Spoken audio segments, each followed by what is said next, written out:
দল।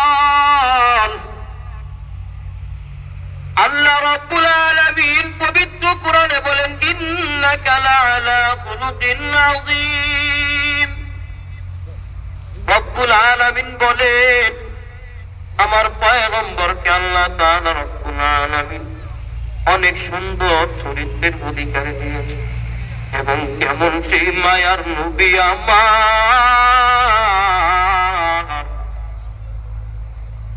যেই নবীর শরীরে মশা মাছি বসা হারাম। ওই নবী আমার দিনের জন্য কত কষ্ট করেছে। নবী আমার তায়েফের ময়দানে যখন যায়, তায়েফের বেঈমানের বাচ্চাগুলো আমার নবীর শরীরে পাথর মারতে শুরু করলো। বৃষ্টির মতো পাথর পড়িয়া নবীর শরীর থেকে রক্ত রঞ্জিত এত আটকায় গেল। আমার নবী যখন